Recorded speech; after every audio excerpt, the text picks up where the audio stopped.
നമസ്കാരം. ഞാൻ മൊയ്തീൻ ഷാ വിഷനിലേക്ക് എല്ലാവർക്കും സ്വാഗതം. ബഹുമാനി നമ്മുടെ പ്രിയങ്കരിയായിരുന്ന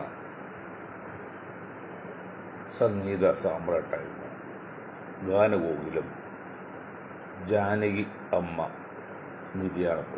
നിര്യാതയായി. ആ അമ്മയുടെ ആത്മാവിന് നിത്യശാന്തി നേർന്നുകൊണ്ടും നമ്മുടെ മുൻ മുഖ്യമന്ത്രി PK വാസുദേവൻ നായർ, ഞങ്ങളുടെ നാട്ടുകാരാണ്, അദ്ദേഹത്തിൻ്റെ 21ാമത് ചരമവാർഷിക ദിനമായിരുന്നു. അദ്ദേഹത്തിൻ്റെ ആത്മാവിന് ഒരിക്കൽ കൂടി നിത്യശാന്തി നേർന്നുകൊണ്ടു. നമ്മളെല്ലാം ബഹുമാനും ആദരണീയനുമായ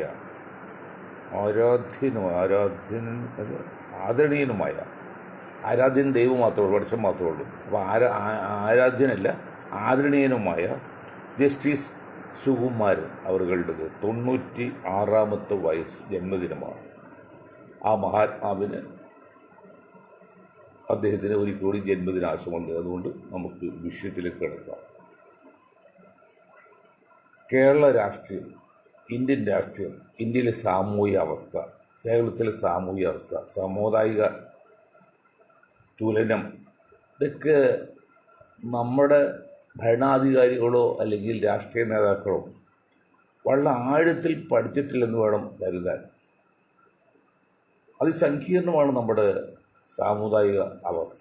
ഇന്ത്യയിലത് പ്രത്യേകിച്ച് കേരളത്തിൽ പോലും. ഇവിടെ പിന്നോക്ക ജനവിഭാഗമായിരുന്ന മുസ്ലിം, ഈഴവ, അങ്ങനെ ദളിതുകളൊക്കെ 90% ഉണ്ട്. അവരൊരു സംഘടിത ശക്തിയായിരുന്നു. പക്ഷെ ആ സംഘടിത ശക്തിയെ സംഘപരിവാർ അവരെ ആൾബലവും പണവും സ്വാധീനമെല്ലാം ഉപയോഗിച്ച് അവർക്ക് അനുകൂലമാക്കി മാറ്റിയെടുത്തിരിക്കുകയാണ്. അതവരുടെ രാഷ്ട്രീയ ലൈനാണ്. ഞാനതിനെ കുറ്റപ്പെടുത്തല്ല. നമ്മളതിലെ കക്കം പോയാൽ അത് വിജയിക്കണം, തെറ്റോ ചെയ്തും വേറെ വശം. അതുപോലെ രാഷ്ട്രീയത്തെ കഴിഞ്ഞാൽ അത് വിജയിക്കാൻ നോക്കും. യുദ്ധത്തിലും പ്രേമത്തിലും രാഷ്ട്രീയത്തിലും, അതായത് രാഷ്ട്രീയ ഇലക്ഷനിലും അവിടെ സത്യവും നീതിയുമില്ല, ജയം മാത്രമേ ഉള്ളൂ. ഒരു പെണ്ണിനെ കാമുകിയായിട്ട് സ്നേഹിച്ചിട്ടുണ്ടായാൽ അവൾ കിട്ടാൻ വേണ്ടി ആ കാമുകൻ എന്തും ചെയ്യും. യുദ്ധത്തിൽ ജയിക്കാൻ വേണ്ടി എന്തും നെറുകേടും ചെയ്യും. അതുപോലെ തന്നെ ഇലക്ഷൻ ജയിക്കാനും എത്ര അവാസ്തവമായ കാര്യങ്ങൾ പറഞ്ഞ് വോട്ട് വാങ്ങി ജയിക്കുന്നുണ്ട്.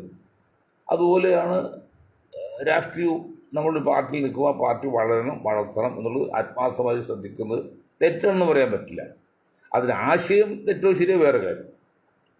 നിൽക്കാൻ നമ്മൾ കാണുന്നല്ല. ദണ്ഡമായ ഒരു RS വിരോധം കൊണ്ട് പറയാമല്ലോ. വർഷങ്ങളായി ഈ വെള്ളാപ്പള്ളി ഇട്ട് കറക്കണം. വെള്ളാപ്പള്ളിയെ ഇവിടുത്തെ സവർണ മേധാവികൾ, സവർണ ചിന്താഗതിക്കാർ അദ്ദേഹത്തെ വെള്ളം കുടിപ്പിച്ചു. അങ്ങനെ വെള്ളം കുടിപ്പിച്ച് അവസാനം സംഘപരിവാറിന് കീഴടങ്ങി പൂർണ്ണമായിട്ടും. വർഷങ്ങളായി പൂർണ്ണമായിട്ടും എന്ന് പറഞ്ഞാൽ വെറുതെ അനുകൂലമല്ല, പൂർണ്ണമായിട്ടും സംഘപരിവാറിന് ഇടങ്ങി. ഇനിയിപ്പുള്ള ജീവിതകാലം വരെയും സംഘപരിവാരമായിട്ട് അതൊന്നും പോകാൻ പറ്റില്ല. അങ്ങനെ വർഷങ്ങളായിട്ട് പോകണം. അത് നമ്മുടെ ഗവൺമെൻറ്റോ അല്ലെങ്കിൽ നമ്മുടെ രാഷ്ട്രീയ പാർട്ടികളോ മനസ്സിലാക്കുന്നതിനോ എനിക്കറിയില്ല. അത് ഇപ്പോൾ NSS 2-3 സംഘടനകൾ കേരളത്തിൽ, ഒരു മുസ്ലിം, ഈഴവ, ക്രിസ്ത്യൻ, നായർ, 4 അങ്ങനെ 4 വിഭാഗം 5 വിഭാഗമാണ് ഇന്ത്യ കേരളത്തിലുള്ളത്. ഈ പുലി വിഭാഗം ഏതാണ്ട് 10% ഇപ്പോൾ, 8, 9, 10%. ഏതാണ്ട് അത്ര തന്നെയാണ്. ഇത് താഴെയാണ് നായർ വിഭാഗം. പക്ഷെ നായർ വിഭാഗത്തെക്കുറിച്ച് എല്ലാ വിഷയങ്ങളും അവർ ഉന്നയിക്കും എല്ലാവരും. പക്ഷേ ഈ പുലി വിഭാഗം ഒപ്പുണ്ടെങ്കിലും അവരെ കുറിച്ച് പറയില്ല. പ്രധാന സമുദായം എന്താണ്?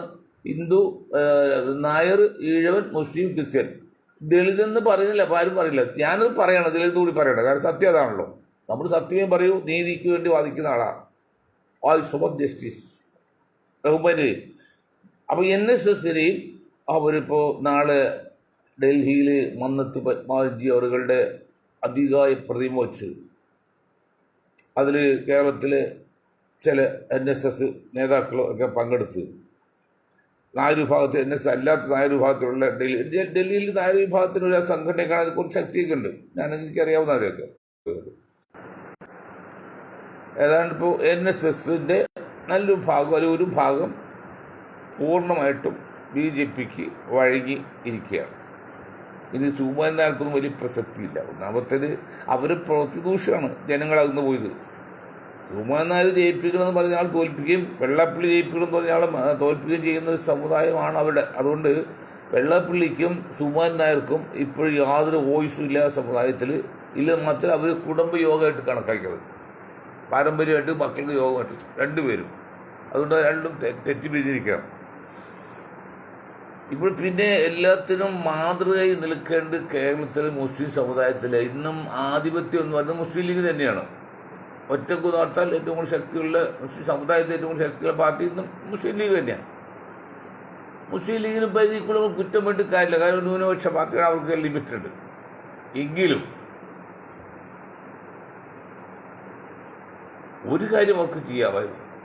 വർഷങ്ങൾക്ക് മുമ്പേ നമ്മൾ പറയുന്നതാണ്, വർഷങ്ങൾക്ക് മുമ്പേ നിങ്ങൾ ആ പേര് സമുദായ പേര് മാറ്റി ഒരു ദേശീയ ധാരയിലേക്ക് വരും, അത് നിങ്ങളെ ഉന്നതിയിലെത്തിക്കും എന്ന് നമ്മൾ എത്രയോ വർഷമായിട്ട് പറയുക.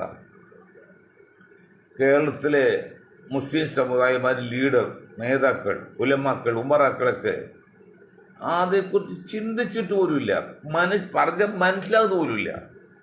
കേരളത്തിലെ മുസ്ലിം സമുദായത്തിന് എന്തുകൊണ്ടാണ് മൊയ്തീൻ ഷാഹി ഗ്രൂപ്പ് മുസ്ലിം ലീഗിന് മുസ്ലിമിൻ്റെ പേര് മാറ്റി ദേശീയ ധാരണമെന്ന് പറഞ്ഞതിനെക്കുറിച്ച് എത്ര വർഷമായി നൂഹ് നബി 900 വർഷം 900 വർഷമായിട്ട് ഉത്ഭവം ചെയ്തപോലെ 10 വർഷം നമ്മൾ ഉത്ഭവം ചെയ്താണ് താങ്കളുള്ള കാലം പോയി. ഒരക്ഷരം കുറിച്ച് അവർ ചിന്തിക്കുന്നില്ല ഒന്നുമില്ല. അവസാനം അവരുടെ എല്ലാം കയ്യിൽ നിന്ന് സംഗതി പിടുത്തം വിട്ടു പോകുമ്പോഴാണ് പമ്പടാന്ന് ആലോചിക്കുക. അപ്പം ആലോചിച്ചിട്ട് കാര്യമുണ്ടോ? കോടതി പിരിഞ്ഞതിന് ശേഷം വക്കീലിന് നിയമം തള്ളിയിട്ട് കാര്യമില്ല. കോടതിക്കകത്ത് വെച്ച് നിയമം തള്ളിക്കണം. നമ്മൾ വീട്ടിൽ പോയി ഭക്ഷണം കഴിച്ച് അവസാനം ഭാര്യ ചുരുട്ടി തന്ന മുറുക്കാൻ വായിൽ വെച്ച് ഉല്ലസിച്ചിരുന്നപ്പോൾ ഇങ്ങനെ പറയാമെന്ന് തോന്നി. വല്ല കാര്യമുണ്ടോ? ജഡ്ജി വിധി പറഞ്ഞ് സ്ഥലം വിട്ടു. അത് മുസ്ലിം ലീഗിന് നല്ലൊരു അവസരം വന്നിട്ടുണ്ട്. അതിപ്പോഴും അത് ദേശീയധാര എടുക്കാൻ നല്ലതാണ്. പക്ഷേ അവരതിനെക്കുറിച്ച് ചിന്തിക്കുന്നതിന് മാത്രമല്ല, അവരാ മുസ്ലിം എന്ന പേര് തന്നെ എടുക്കണം. ഷാജിയൊക്കെയല്ലേ മതമാണ് മതമാണെന്നൊക്കെ പറയും. ഇന്ത്യയിൽ മലപ്പുറത്തെ കൊണ്ടോട്ടിയിലല്ല, ഇന്ത്യ മഹാരാജ്യമാണ്. ഇന്ത്യ മഹാരാജ്യത്തിൽ പ്രവർത്തിക്കുമ്പോൾ അതിൻ്റെ രീതി വേണം, അതിൻ്റെ ഒരു ചാനലായിരിക്കണം. അതൊന്നും മുസ്ലിം ലീഗാണ്. അവർക്ക് അവരുടെ മേഖലയിൽ കുറേ ശക്തികളുണ്ട്. അതാണ് ലോകം എന്ന് പറയുന്നത്. ഞാൻ വീണ്ടും മുസ്ലിം ലീഗോട് പറഞ്ഞു, മലപ്പുറം അല്ല ഇന്ത്യ, കേരളമല്ല ഇന്ത്യ. ഇന്ത്യ ഇതൊരു പിന്നെ വലിയ രാജ്യം തന്നെയാണ്.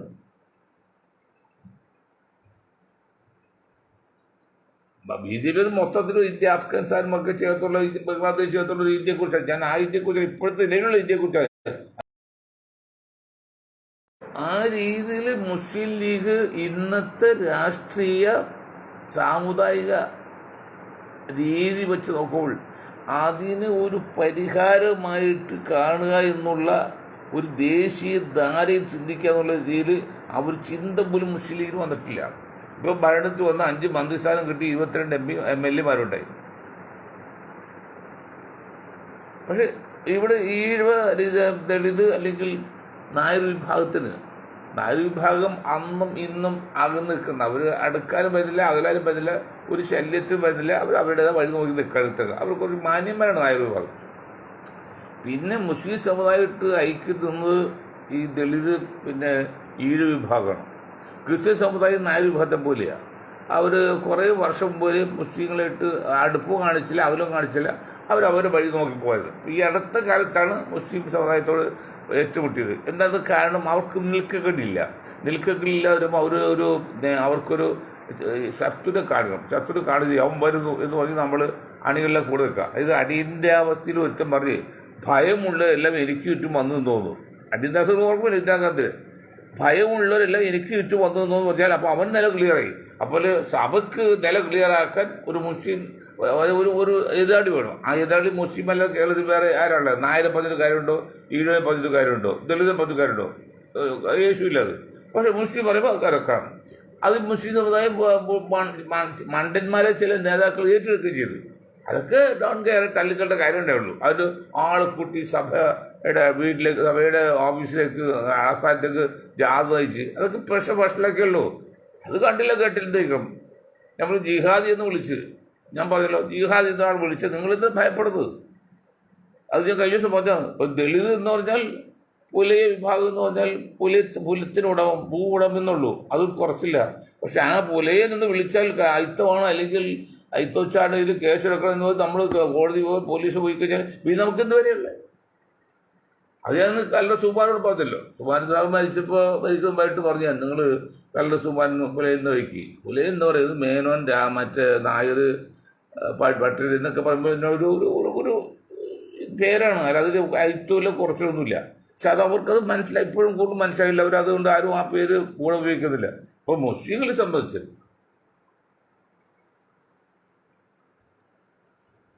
അവർ വേണ്ടത്ര കാര്യങ്ങൾ മനസ്സിലാക്കിയിട്ടില്ല എന്ന് വേണം പറയാനായിട്ട്. ഞാൻ പറഞ്ഞു പിന്നെ വന്ന പാർട്ടി എന്താണ്? PDP ആണ് വന്നത്. മുസ്ലിം സമുദായം രക്ഷിക്കാൻ വേണ്ടി വന്ന PDP, SDPI. ഇതിലെല്ലാം ചെറിയ രീതിയിലുള്ള അവർ എത്രയൊക്കെ ശ്രമിച്ചാൽ ചെറിയ രീതിയിലുള്ള ജാതീയതയും വർഗീയത ജാതീയതയും തീവ്രതയും കാണും. ഉദാഹരണം മദ്രി സാഹിബ് ഇപ്പോൾ തീരെ ആവശ്യക്കാണ്. അദ്ദേഹം KR ഗൗരിയമ്മ സംഭാഷണം ഞങ്ങൾക്ക് ഉണ്ടാ ഗൗരിയമ്മയുടെ കൂടെയൊക്കെ എന്നുള്ള സംഭാഷണം കിട്ടി. ആലപ്പുഴയായിട്ട് കാത്തിരിക്കാൻ പറ്റിയിട്ട് 5-6 മണിക്കൂർ കാത്തിരുത്തി ഗൗരിയമ്മയെ. എന്തോ കാരണവശാൽ ഗൗരിയമ്മ എവിടെ കിടക്കുന്നു, മദ്രി സാഹിബ് ഇവിടെ കിടക്കുന്നു. മദ്രി സാഹിബ് ഗൗരിയമ്മ വെക്കുന്ന അതിന് വേണ്ടി കാത്തിരിക്കണ്ടേ? ഗൗരിയമ്മ കാത്തിരിക്കണ്ടേ? അല്ലാതെ വധിയെ കാത്തിരിക്കാൻ ഗൗരിയമ്മ ഇരുത്താവോ? അവിടെ തെറ്റിച്ചു കളഞ്ഞല്ലേ അങ്ങനെ ശക്തി. അതുപോലെ അന്ന് അവർ സംഘടന രൂപീകരിച്ച സമയത്ത് PDP കാര്യം രൂപീകരിച്ച സമയത്ത് ഞാൻ വൈക്കം സത്യാഗ്രഹ സമരത്തിൻ്റെ 60ാമത് വാർഷിക ആഘോഷത്തിന് ഞാൻ ബഹുജൻ സമാജ് പാർട്ടിയിലെ കാൻഷാംജി എന്ന് ഉദ്ഘാടനം ചെയ്തു. കല്ലറ സുമാൻ അധ്യക്ഷ വഹിക്കുന്നു. ഞാൻ സ്വാഗതം പറയുന്നു. ആ സ്വാഗതം പറഞ്ഞുകൊണ്ടിരിക്കാതെ തൊട്ടടുത്ത പെട്ടിക്കടയിൽ പ്രാദേശിക വാർത്ത 6:15 പ്രാദേശിക പല കൊടുത്തിട്ട് അവസാനം SNDPയുടെ വക്കീല് ഇറങ്ങിപ്പോയി എന്ന് പറയും. അയ്യോ യോഗ എന്ന് കൂടുന്നത് SNDP ഹാളുണ്ട് MG റോഡിൻ്റെ അടുത്ത്, അവിടെയാണ്. രാഘവൻ വക്കീൽ എല്ലാവരും രാഘവൻ വക്കീൽ. കാരണം എന്താണ്? അന്ന് മദ്രി സാഹിബ് പറഞ്ഞ് എനിക്ക് ചെയർമാനാകണം, എന്നെ സൗദി അറേബ്യ പോലും അറിയുന്നതാണ് എന്ന് പറഞ്ഞ് പിന്നെ രാഘവൻ വക്കീൽ സമ്മതിക്കുമോ? അത് വലിയ പ്രസിഡന്റ് മന്ത്രിയൊക്കെ അല്ലേ. അന്ന് രാഘവൻ വക്കീലിന് ചെയർമാനായിട്ട് മദ്രി സാഹിബ് ജനറൽ സെക്രട്ടറി അത് തീർന്നെങ്കിൽ ഇന്ന് PDPയുടെ അവസ്ഥ എന്തായിരുന്നു? ഞാൻ ഇത് പറയാൻ കാരണം മുസ്ലിം ലീഗ് കേൾക്കാൻ അറിയാനേ പറഞ്ഞത്. നിങ്ങൾക്ക് അവസ്ഥ നഷ്ടപ്പെടുത്തരുത്. ആ PDPയുടെ അവസ്ഥ എന്താ? ഇനി മറ്റൊരു അവസ്ഥ PDPക്ക് കിട്ടി. എന്നറിയോ? യുപിയിലെ മുലായം സിംഗിന്റെ പാർട്ടിയുടെ ലയനം. മനസ്സിലാക്കണം മുസ്ലിം ലീഗുകാരെ നിങ്ങൾ മനസ്സിലാക്കണം. അള്ളാഹു നിങ്ങൾക്കെന്ന ഓരോ അനുഭവങ്ങളും ഉദാഹരണങ്ങളുമാണത്. നിങ്ങൾക്ക് രക്ഷപ്പെടാനും വളരാണ്ട് അവസ്ഥ കാണിക്കുകയാണ്. പക്ഷെ നിങ്ങൾ ശ്രദ്ധിക്കുന്നില്ല. അങ്ങനെ മദ്രി സാഹിബ് വലിയ സന്നാഹമായിട്ട് ലോഡുകളാണ് പോസ്റ്റൊക്കെ ഇറക്കി. അന്ന് ആ പാർട്ടിയുടെ കേരളത്തിലെ ലീഡറും ദേശീയ ജനറൽ സെക്രട്ടറി ആയിട്ട് പുള്ളിക്കാരനാണ് അതിനെല്ലാം. അതുകൊണ്ട് അവസാന നിമിഷം മുലായം സിംഗ് വന്നില്ല. അധികം പറഞ്ഞല്ലോ, ഇത് മുസ്ലിം ലീഗിനോ അല്ലെങ്കിൽ PDP മദ്രി സാഹിബിന് അക്കാര്യത്തിലുള്ള ഗ്രാഹ്യക്കുറവ്, അറിവ് കുറവോ അല്ലെങ്കിൽ ഇതാണ്. ഞങ്ങളാണ് അങ്ങനെ ഒരു സംഘടന നിർമ്മിച്ചെങ്കിൽ ഈ മുലായം സൈറ്റിൽ വരുന്നതിലും മുലായത്തിൽ ഓഫീസിലുണ്ടാവും. അറ്റ്ലീസ്റ്റ് ഡൽഹിയിൽ ഓഫീസിലിരിക്കും. എന്നിട്ട് മുലായം ഇവിടെ കാല് കുത്തിയതിന് ശേഷമേ ഞങ്ങൾ അവിടെ മാറുള്ളൂ. കാരണം എന്താ പറയുക, അവിടെ നിയന്ത്രിക്കണം. ഇത് മുലായം ലാസ്റ്റ് നിമിഷം മുലായം കാല് വന്നില്ല. അന്ന് അദ്ദേഹം ആരാണ്? നിസ്സാരക്കാരില്ല. അത് സുരക്ഷയുള്ള രാജ്യരക്ഷാ വകുപ്പ് മന്ത്രിയാ, വലിയ പ്രൊട്ടക്ഷൻ്റെ ആളാണ്. എന്താ വരാത്ത കാരണം? കേരളത്തിൽ PDP പോലുള്ളൊരു പാർട്ടിയിൽ പ്രസംഗിക്കാൻ വേണമെങ്കിൽ ഡൽഹിയിലെ CPMന്റെ ജനറൽ സെക്രട്ടറി പറയണം. പ്രകാശ് കാരാട്ടോ ജനറൽ സെക്രട്ടറി അവിടെ പറയണമെങ്കിൽ കേരളത്തിലെ സെക്രട്ടറി അന്ന് പിണറായി വിജയൻ സെക്രട്ടറി ഓക്കെ പിന്നെ ഓക്കെ ആക്കണം. ഇത് രണ്ടും ചെയ്യാതെ ഒരു മുലായം സിംഗ് വന്നില്ല. അതൊരു കാര്യമുണ്ട്. അന്ന് മുലായം സിംഗ് വരികയും PDP ലീക്കേജ് ചെയ്യുകയാണെങ്കിൽ ഇന്ന് ആ പാർട്ടി കേരളത്തിൽ 2ാമത്തെ 3ാമത്തെ ആവും. മനസ്സിലായില്ലേ? അതാണ് PDP മുലായം സിംഗിന്റെ പാർട്ടി ലീക്ക് ചെയ്യും. ആ പാർട്ടി കേരളത്തിൽ വന്നെങ്കിൽ ഇത് രണ്ടാമത്തെ മൂന്നാമത്തെ പാർട്ടിയാവും. അതിവിടെ CPM-നും കോൺഗ്രസ് ലീഗിനും ഒക്കെ ഇത് വിലക്ഷയാവും. അവരെല്ലാം ഒത്തുകാലുമായി. ലീഗിനോടൊക്കെ ചേർന്നാണ്, ചേരാതിരിക്കില്ല. ഇതൊന്നും കാണാനുള്ള കഴിവില്ലാതെ അവർ തീവ്രമായ ചിന്ത മാത്രം ഉണ്ടായാൽ പോരാ.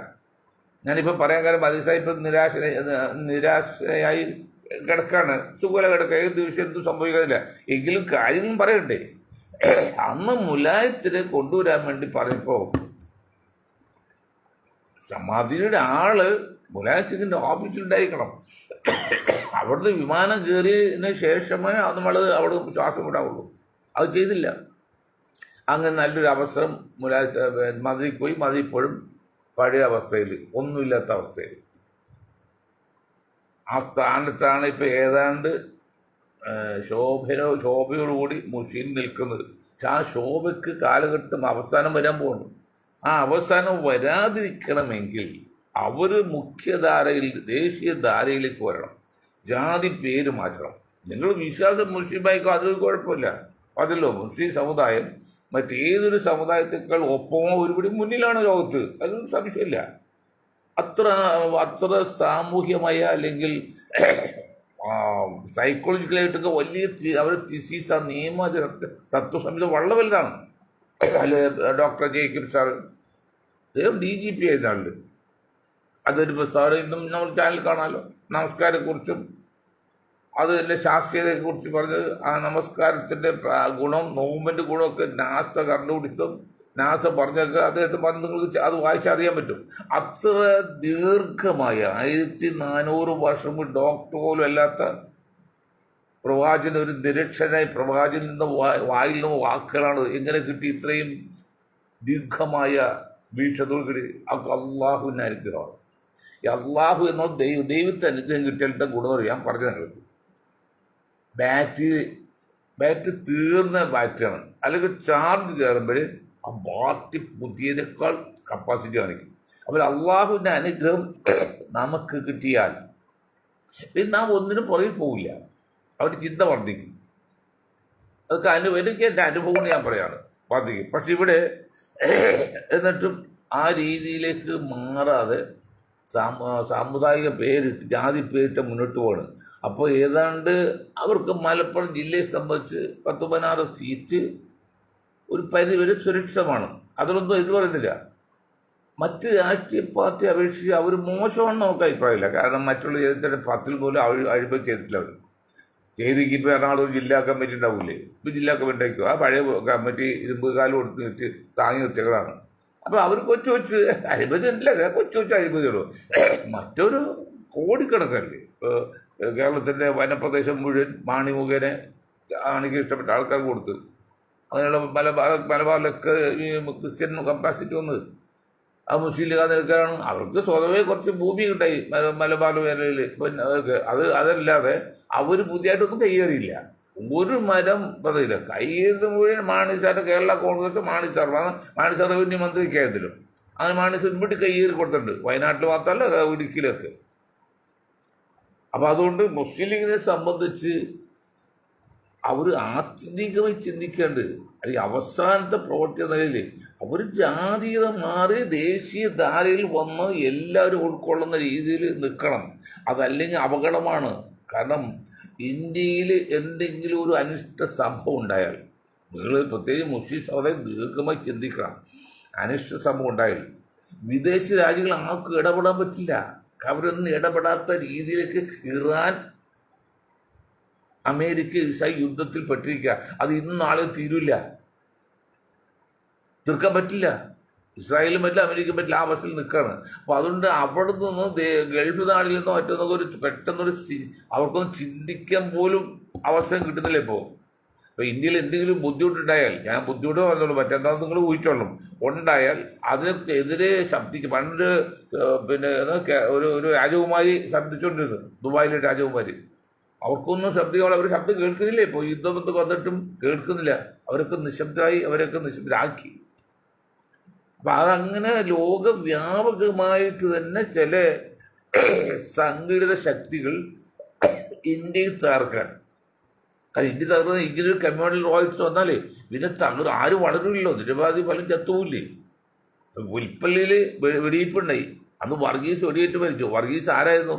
വെറൊരു യാത്രക്കാരാണ്. ആൾക്കൂട്ടം കണ്ടപ്പോൾ എന്താ അറിയോ, എത്തി നോക്കിയാ പക്ഷെ വെടി വെച്ചോകൊണ്ട്.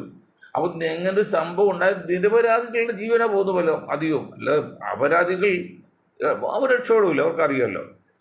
ആ നിരപരാധികളുടെ ജീവൻ കളയാതെ സംരക്ഷിക്കേണ്ട ബാധ്യത ബുദ്ധിജീവികളെ, സമുദായ നേതാക്കളും രാഷ്ട്രീയ നേതാക്കളും വിദ്യാഭ്യാസ നേതാക്കളും എല്ലാം ഉണ്ട്. ഒരു കടപ്പാടാണ്, അവർ കടമയാണ്. പക്ഷെ അതിവിടെ പലരും ചെയ്യുന്നില്ല. പലരും ചെയ്യുന്നതെന്ന് പറഞ്ഞാൽ ഇന്നിപ്പോ ഹിന്ദി നടനുണ്ടല്ലോ, ആ നടൻ പറയാണ് അയോധ്യയിലെ കളവൊക്കെ ചെറിയ കളവാണ്, അതൊക്കെ വലിയ കളവ് മറ്റേ അറബികൾ ഇതാണ്, മുഗൾ ചക്രവർത്തിമാരാണ് കൊള്ളയടിച്ചത്, ബ്രാഹ്മണെല്ലാം കൊന്ന് അമ്പലം കൊള്ളയടിച്ചവരാണ് എന്ന് പറയണം. അവർ കൊള്ളയടിച്ചതിൽ ഒരു പൈസ പോലും ഇന്ത്യയിൽ നിന്ന് പുറത്തേക്ക് പോയിട്ടില്ല. അതാരും പറയുന്നില്ല പോയത്. അവർ സമുദായം വളർത്താൻ ശ്രമിച്ചെങ്കിൽ ഇത് മുസ്ലിം സമുദായം വേറെ ഉണ്ടാവുമോ? എന്നിട്ടും അദ്ദേഹത്തെ പോലെ ആ ഉന്നത ചിന്താഗതിയുടെ രാഷ്ട്രീയക്കാർ, അദ്ദേഹം ഇത്രയും തീവ്രമായ സംഘപരിവാര അനുഭാവിയായ ഇതൊക്കെ ഞാനിപ്പോൾ ഈ അടുത്ത അറിയുന്നത്. അപ്പോൾ അങ്ങനെ കാര്യങ്ങൾ മാറിക്കൊണ്ടിരിക്കുകയാണ്. ഇതൊന്നും നമ്മുടെ ജനതയിൽ സാധാരണക്കാർ മനസ്സിലാക്കുന്നില്ല, അവരതിനെക്കുറിച്ച് ചിന്തിക്കുന്നില്ല. എല്ലാം കൂടി കഴിഞ്ഞ ഒരു അവസാന നിമിഷം അറിയുമ്പോഴേക്കാണ്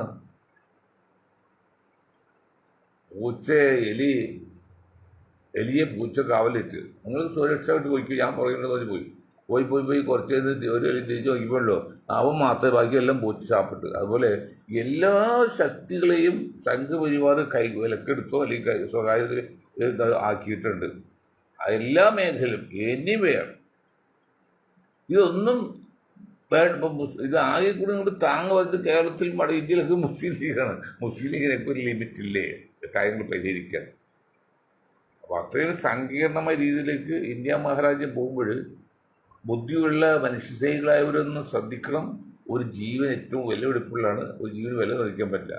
ഏത് ജീവനായാലും, ഹിന്ദു ജീവനായാലും ക്രിസ്ത്യൻ ജീവനായാലും മുസ്ലിം ജീവനായാലും ഏത് ജീവനായാലും അത് സംരക്ഷിക്കേണ്ട ബാധ്യത ജീവിച്ചിരിക്കുന്ന ബുദ്ധിജീവികൾക്കും മനുഷ്യസ്നേഹികൾക്കും ഉണ്ട് എന്ന് പറഞ്ഞുകൊണ്ട് ഞാൻ എൻ്റെ വാക്കുകൾ നിർത്താൻ നിൽക്കുക. ഒരായി നന്ദി. ജയ് ഹിന്ദ്.